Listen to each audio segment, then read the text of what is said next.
आज के वीडियो में हम देखने वाले कि प्राइमरी मार्केट क्या होता है और सेकेंडरी मार्केट क्या होता है। जैसे कि मुझे कार खरीदनी है और मैं शोरूम गया और नई कार डायरेक्टली खरीद ली, तो ये प्राइमरी मार्केट हो गया क्योंकि मैं डायरेक्टली फर्स्ट ओनर इसका बन चुका हूँ।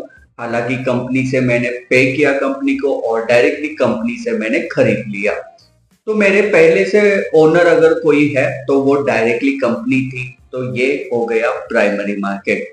और सेकेंडरी मार्केट क्या होता है, जैसे मुझे कार खरीदनी है और मैं सेकेंड हैंड खरीद रहा हूँ या थर्ड ओनर के बाद खरीद रहा हूँ, मतलब कि डायरेक्टली कंपनी से ना खरीदते हुए मैं किसी थर्ड पर्सन से खरीद रहा हूँ जिसने यूज किया है, जिसके पास वो कार है, तो इसको सेकेंडरी मार्केट कहते हैं।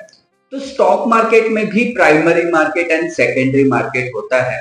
जैसे कि हमने फर्स्ट वीडियो में what is meaning of stock market में देखा कि कोई एक ओनर आता है, अपनी कंपनी की डिटेल्स लोगों को बताता है और लोगों को ऐलान करता है कि आप मेरे ऊपर ट्रस्ट करके आप कंपनी में मेरे इन्वेस्टमेंट करो। जैसे जैसे कंपनी की ग्रोथ होगी वैसे वैसे आप इन्वेस्टमेंट करोगे, उस अमाउंट की भी ग्रोथ होगी और इन केस मुझे लॉस हुआ तो आपको लॉस भी सहन करना पड़ेगा।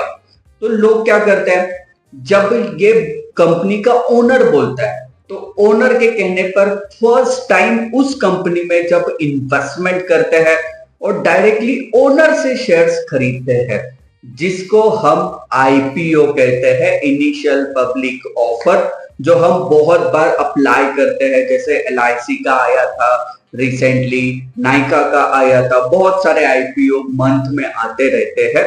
इसका मीनिंग क्या है कि वो company first time stock market में आ रही है और लोगों से वो इन्वेस्टमेंट ले रही है। और जब ऐसा ऐलान जो है कंपनी करती है तो मैं फर्स्ट टाइम वो कंपनी में इन्वेस्टमेंट करता हूं, डायरेक्टली ओनर से खरीदता हूं। तो ये रहा प्राइमरी मार्केट। जैसे ही ओनर ने मुझे शेयर्स दिए, प्राइमरी मार्केट वही खत्म और उसके बाद चालू हो जाता है सेकेंडरी मार्केट। जैसे कि वही शेयर्स जब भाव बढ़ जाएगा, जब मुझे लगा कि इतना एक्सपेक्टेशन मेरा था, उतना एक्सपेक्टेशन से मुझे प्रॉफिट मिल गया, और जैसे ही प्रॉफिट मिला फ्रेंड्स, तो मैं क्या करूंगा, तो मैं ये दूसरे को सेल करूंगा। तो जब भी मैं दूसरे को सेल करूंगा तो ये सेकेंडरी मार्केट है। और जैसे कि ऑलरेडी जिनके आईपीओ आ चुके हैं मार्केट में, जैसे रिलायंस है, टाटा मोटर्स है, आईसीआईसीआई बैंक है, एक्सिस बैंक है, लॉट्स ऑफ कंपनी जो है, हिंदुस्तान यूनिलीवर है, इंडियन ऑयल है, भारत पेट्रोल पंप है। तो ऐसे लॉट्स ऑफ कंपनी का आईपीओ ऑलरेडी आ चुका है। उन्होंने, ओनर ने खुद के पास के शेयर जो थे लोगों में बांट दिए हैं। तो अभी मुझे खरीदना है तो ऐसे व्यक्ति से ही मुझे खरीदना पड़ेगा जिसके पास वो शेयर्स है। तो जब भी मुझे, जो ऑलरेडी आईपीओ आ चुके हैं, इनके कंपनी के शेयर्स अगर मुझे खरीदना है तो मुझे जो है सेकेंडरी मार्केट में जाना पड़ता है। तो प्राइमरी मार्केट तो फर्स्ट टाइम ही होता है, लेकिन सेकेंडरी मार्केट वो कंपनी का लाइफ टाइम चलता रहता है।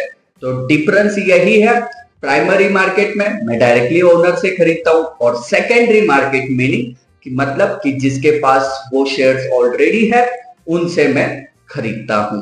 तो मिलते हैं फ्रेंड्स नेक्स्ट वीडियो में, तब तक bye bye and take care.